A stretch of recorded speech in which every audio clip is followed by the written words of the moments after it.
When do you know it's time to change your oil and filter?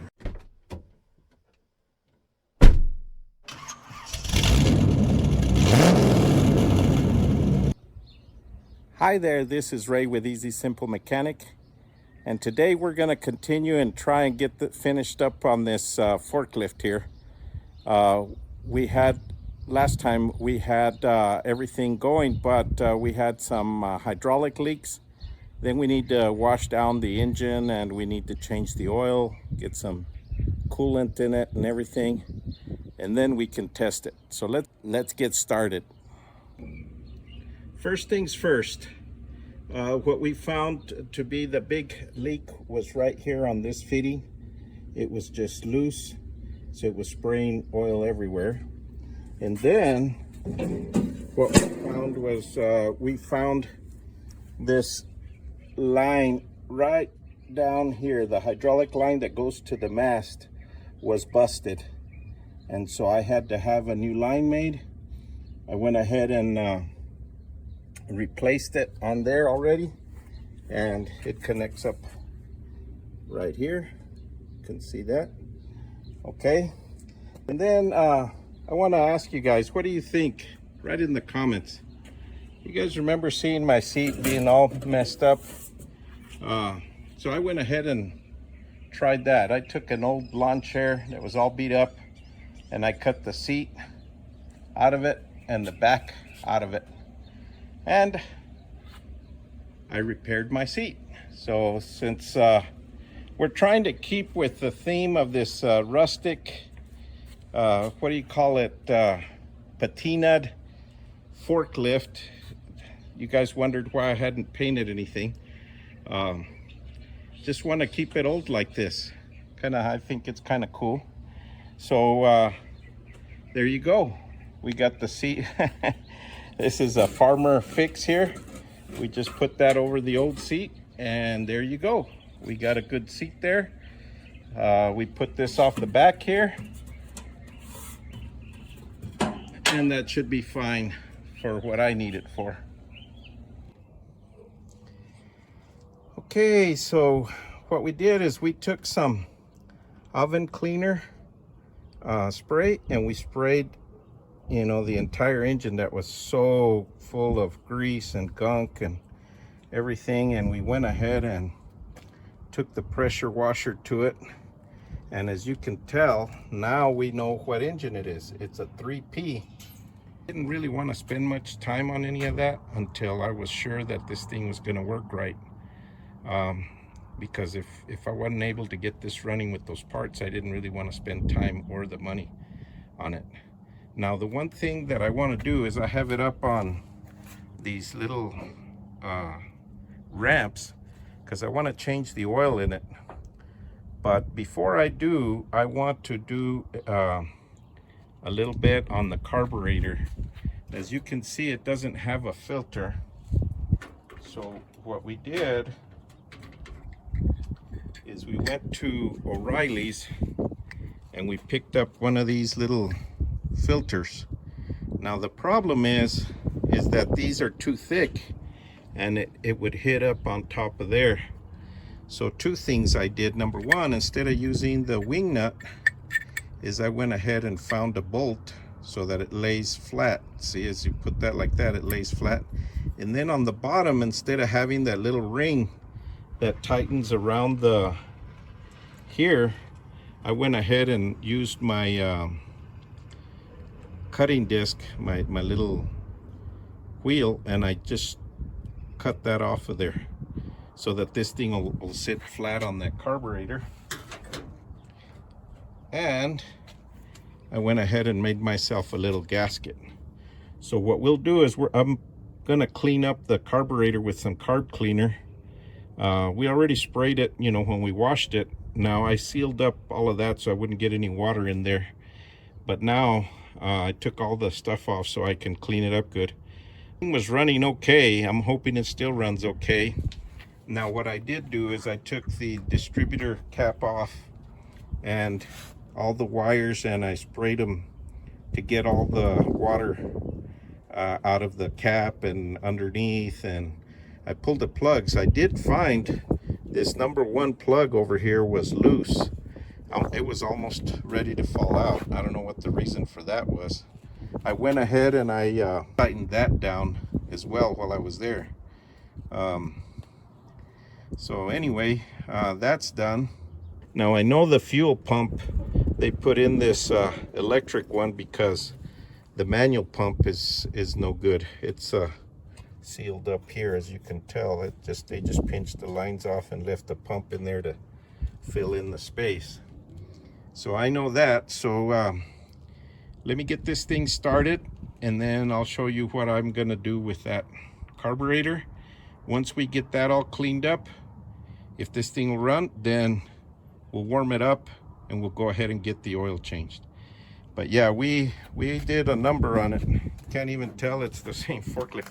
Even as rusty and old as this thing is, it was really gunked up. But now we should be good. Let's see if we can get it to start. There's a fuel pump.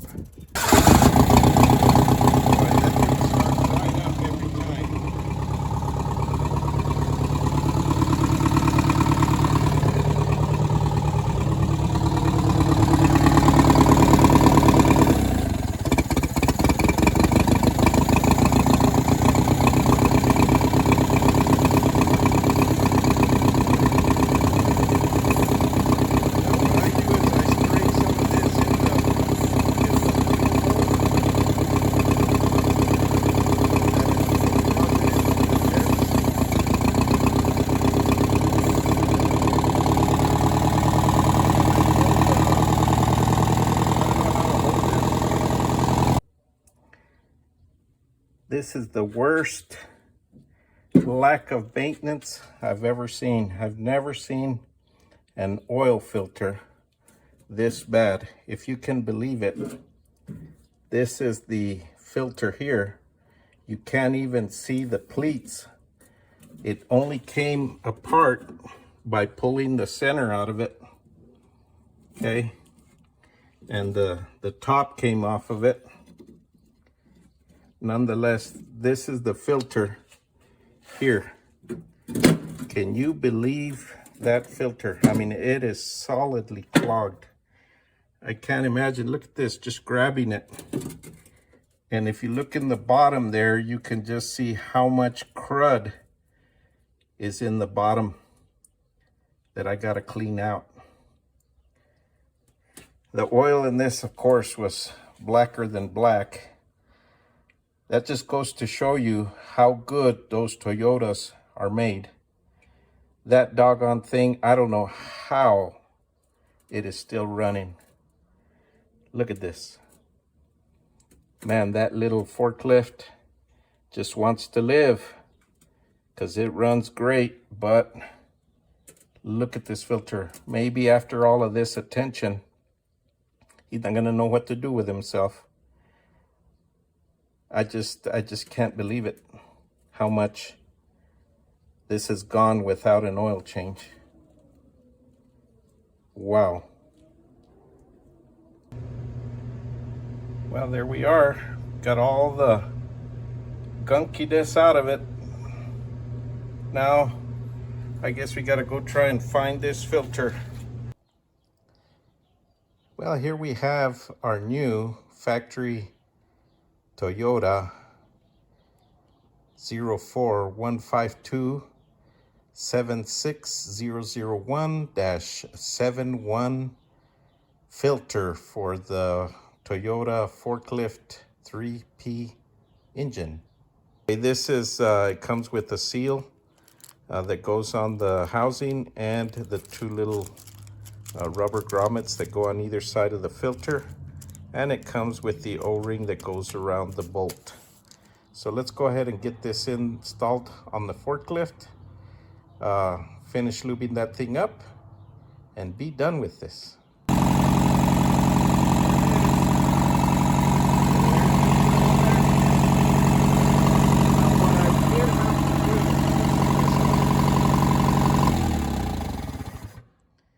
What I did have to do also, was because this was sticking up still a little high, is all I did was put in a spacer on this bolt on both sides. So when the lid comes down, it sits a little higher and it doesn't hit the filter housing. But that should work fine for what we need. What I got left is to make a plate. I've already got my template to make a cover for the bell housing right there. And then I want to go ahead and make a plate to cover all of this up. And yes, I know I said I wanted to leave it rustic, but I will probably go ahead and throw some paint on it. I wanted to wait until I washed all of this up so that I can spray, you know, the underneath. I just want to keep the weather off of it. Then I'll probably go ahead and just throw some paint on top of this stuff on the outside. But I don't want to make it look too nice because I don't want anybody walking up and taking off with it, because it's going to be living outside. So there it is, it's running. Okay, so let's go over here and test this out.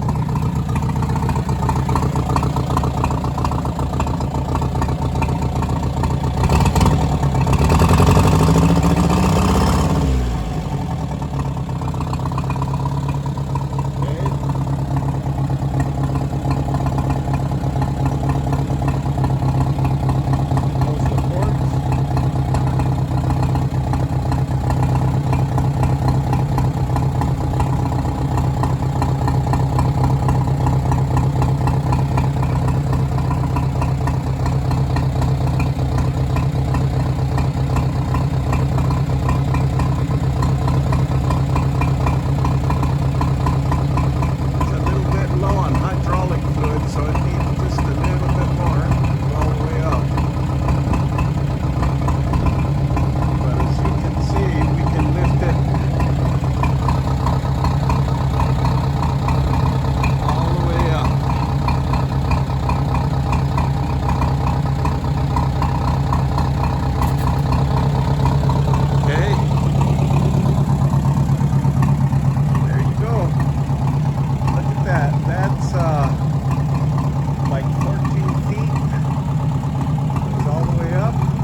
Well, folks, this is going to do it for this episode with this forklift. Please like, share, subscribe, and stay tuned for the next project. Write down in the comments if you what you think the next project is going to be, and we'll give you a little clue there. Thanks for watching. See you next time.